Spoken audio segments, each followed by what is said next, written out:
Hello friends, നിങ്ങൾക്ക് ഇഞ്ചിയുടെ തൊലി കളയാൻ അറിയാമോ? അതുപോലെ ചക്കക്കുരുവിൻ്റെ തൊലി കളയാൻ അറിയാമോ?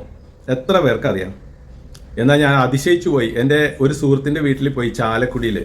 അവിടെ അടിപൊളി ഭക്ഷണങ്ങൾ, നല്ല ചക്കപ്പുഴുക്ക്, പിന്നെ ചക്കക്കുരു ഇട്ട് മുരിങ്ങാക്കായി ഇട്ടിട്ടൊരു ചാറ് കറി, ഇതെല്ലാം ഉണ്ടാക്കി. പിന്നെ നല്ല വലിയ മീൻ പൊരിച്ചിട്ട് അത് ഫിഷ് മോളി ഉണ്ടാക്കി. പിന്നെ ബീഫ്, അതും ചാലക്കുടിക്കാരുടെ ബീഫ് എന്ന് പറഞ്ഞാൽ വായിന്ന് വെള്ളം വരും.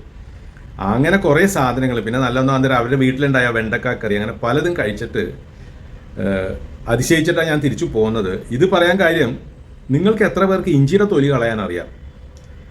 ഇത് പറയേണ്ട കാരണം എന്താണ്? ഇത് സ്പോക്കൺ ഇംഗ്ലീഷുമായിട്ട് ബന്ധമുണ്ട്. എൻ്റെ ഒരു സുഹൃത്ത് പറഞ്ഞു, ഫ്ലുവൻസി വരുന്നത് നോളജിൽ നിന്നാണ്. ഇംഗ്ലീഷിനെ കുറിച്ച് നോളജ്, ഇംഗ്ലീഷിൻ്റെ ഗ്രാമർ പഠിക്കണം, ഇംഗ്ലീഷ് പേപ്പർ വായിക്കണം, ഇംഗ്ലീഷ് നോവൽ വായിക്കണം, ഇംഗ്ലീഷ് സിനിമ കാണണം. ഇതെല്ലാം കാണുമ്പോൾ നമുക്ക് നല്ല നോളജ് ഉണ്ടാവും. അങ്ങനെയാണ് ഫ്ലുവൻസി വരുന്നതെന്ന് പറഞ്ഞു. ഞാൻ പറഞ്ഞു അങ്ങനെയല്ല, നോളജ് കൊണ്ട് ഒരു ഫ്ലുവൻസിയും ആർക്കും വരില്ല, പ്രാക്ടീസ് കൊണ്ടാണ് ഫ്ലുവൻസി വരുന്നതെന്ന് ഞാൻ പറഞ്ഞു. അപ്പോൾ ആ സുഹൃത്ത് സമ്മതിക്കുന്നില്ല. നോളജ് ഇല്ലാതെ നമ്മൾ എങ്ങനെ ഇംഗ്ലീഷ് സംസാരിക്കുമെന്നാണ് പറയുന്നത്. അധികം നോളജൊന്നും വേണ്ട, കുറച്ച് നോളജ് ഉണ്ടെങ്കിലും നമുക്ക് ഇംഗ്ലീഷ് സംസാരിക്കാൻ പറ്റും. ഇത് എങ്ങനെയാണെന്ന് വെച്ചാൽ, ഈ ഇഞ്ചിയുടെ തൊലി കളയുന്നത് പോലെയാണ്. ഞാൻ എൻ്റെ സുഹൃത്തിൻ്റെ വീട്ടിൽ, വളരെ സ്കൂളിൽ പഠിച്ചൊരു സുഹൃത്താണ്, അതുകൊണ്ട് ഞങ്ങൾ വളരെ ക്ലോസ് ഫ്രണ്ടാണ്. ഞങ്ങൾ ഒരുമിച്ച് അടുക്കളയിലെ ജോലിയൊക്കെ ചെയ്തപ്പോൾ ഈ സുഹൃത്ത് ചക്ക മുറിച്ചിട്ട് അതിൻ്റെ ഉള്ളിൽ നിന്ന് ചക്കയുടെ ചുള എടുത്ത്, അത് വളരെ ഫാസ്റ്റായിട്ട് പുള്ളി നാട്ടുമ്പുറത്ത് ജനിച്ചു വളർന്ന ആളാണ്. അതുപോലെ പുള്ളിയുടെ വൈഫ് കുറച്ച് ഇഞ്ചി ഇങ്ങോട്ട് എടുത്തിട്ട് ഭയങ്കര സ്പീഡിൽ ഇഞ്ചിയുടെ തൊലി കളയണ കണ്ട്, ഞാനൊരു കഷ്ണം ഇഞ്ചി എടുത്തിട്ട് എനിക്ക് അതിൻ്റെ ഒരു കഷ്ണത്തിൻ്റെ തൊലി പോലും കളയാൻ പറ്റിയില്ല. അപ്പോൾ ഞാൻ അവരോട് ചോദിച്ചു, ഇത് ഇത്ര ഫാസ്റ്റായിട്ട് എങ്ങനെയാണ് ഈ ഇഞ്ചിയുടെ തൊലി കളഞ്ഞതെന്ന് ചോദിച്ചപ്പോൾ, എത്രയോ വർഷമായി, ഇപ്പോൾ എനിക്ക് 70 വയസ്സായി, എൻ്റെ സുഹൃത്തിനും 70 വയസ്സ്, സുഹൃത്തിൻ്റെ ഭാര്യയ്ക്ക് ഒരു 60-65 വയസ്സ് കാണും. എത്രയോ വർഷമായി ഇഞ്ചിയുടെ തൊലി കളഞ്ഞാണ്, പ്രാക്ടീസ് ആയിട്ടാണ് ഇത്ര സ്പീഡിൽ പറ്റിയതെന്ന്. ഇപ്പോൾ യൂട്യൂബ് വീഡിയോയിൽ എങ്ങനെ ഇഞ്ചിയുടെ തൊലി കളയാമെന്ന് പറഞ്ഞ ഒരു വീഡിയോ അവൈലബിൾ അല്ല. പക്ഷേ എങ്ങനെ തക്കാളി മുറിക്കാം, എങ്ങനെ ആപ്പിൾ മുറിക്കാം എന്നൊക്കെ പറഞ്ഞ് കുറേ വീഡിയോസ് കാണും. ഇത് നമ്മുടെ ന്യൂ ജെൻ പിള്ളേർ, അതായത് ജെൻസി എന്ന് പറയുന്ന പിള്ളേർ ഇതൊക്കെ പഠിച്ച് അറിവുണ്ടാക്കി വെക്കും യൂട്യൂബ് വീഡിയോ കണ്ടിട്ട്. പക്ഷേ അവർ 60-65 വർഷം ഇതൊന്നും ചെയ്തിട്ടില്ല. അതുകൊണ്ട് അവർക്ക് അതിൻ്റെ അകത്ത് ഫ്ലുവൻസി ഉണ്ടാവില്ല. അവരുടെ കയ്യിലേക്ക് ഒരു ആപ്പിളോ ഒരു ക്യാരറ്റോ കൊടുത്താൽ അത് മുറിക്കാൻ അവർ കുറേ സമയം എടുക്കും.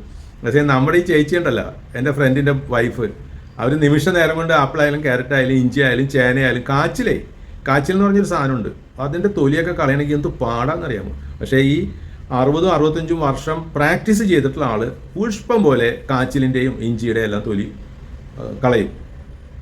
അപ്പോൾ വീണ്ടും ഞാൻ വരുന്നത് നമ്മുടെ മറ്റേ ടോപ്പിക്കിലേക്ക്. എൻ്റെ സുഹൃത്ത് പറഞ്ഞത്, നോളജ് ഈസ് ഫ്ലുവൻസി. ഒരു നോളജും ഒരു ഫ്ലുവൻസി ഉണ്ടാക്കാൻ പോകുന്നില്ല.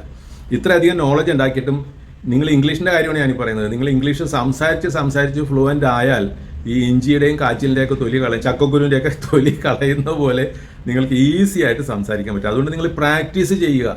നോളജ് ഉണ്ടാക്കിക്കൊണ്ട് നടക്കുന്ന ആൾക്കാർ വർഷങ്ങളായിട്ട് നോളജ് ഉണ്ടാക്കി നടക്കുന്നു എന്നല്ലാതെ അവർ സംസാരിക്കുന്നില്ല.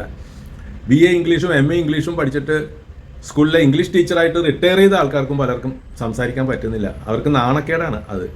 അപ്പോൾ അവരുടെ നാണക്കേടൊക്കെ 2 മാസം കൊണ്ട് മാറ്റി കിട്ടും. ഇവിടെ 2 മാസം വന്ന് പ്രാക്ടീസ് ചെയ്താൽ മതി. നമുക്ക് ബ്രോക്കൺ ഇംഗ്ലീഷ് ഗ്രൂപ്പ് ഉണ്ട്, അഡ്വാൻസ്ഡ് ഇംഗ്ലീഷ് ഗ്രൂപ്പ് ഉണ്ട്, പല ഗ്രൂപ്പുകളുണ്ട്.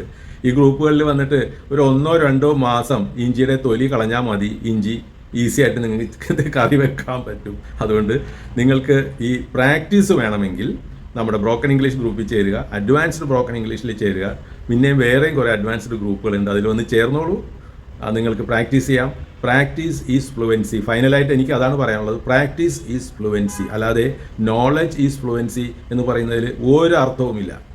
പ്രാക്ടീസ് ചെയ്യുമ്പോൾ നമുക്ക് നോളജും വന്നോളൂ. നമ്മളെങ്ങനെ പ്രാക്ടീസ് ചെയ്യുന്നത്? മറ്റുള്ള വ്യക്തികളോട് സംസാരിച്ച് വരുമ്പോൾ നമുക്ക് നോളജ് വരും. പിന്നെ നോളജ് അല്ലാതെ തന്നെ നമുക്ക് നോളജ് ഉണ്ട്. പ്രത്യേകിച്ച് ഈ ടീച്ചർമാർ, സ്കൂളിലൊക്കെ പഠിപ്പിച്ച ടീച്ചർമാർ BA പാസ്സായിട്ടുണ്ടാവും, BEd പാസ്സായിട്ടുണ്ടാവും, MA ഇംഗ്ലീഷ് പാസ്സായിട്ടുണ്ടാവും. ഓൾറെഡി അവർക്ക് നോളജ് ഉണ്ട്, എന്നിട്ട് അവർക്ക് പ്രാക്ടീസ് ഇല്ല. അപ്പോൾ നോളജിന് വേണ്ടിയിട്ട് നിങ്ങൾ സമയം കളയുന്ന ആ സമയം പോലും പ്രാക്ടീസിന് വേണ്ടിയിട്ട് എടുക്കുക. ഇത്ര എനിക്ക് പറയാനുള്ളത്. Practice is fluency. മനസ്സിലായോ?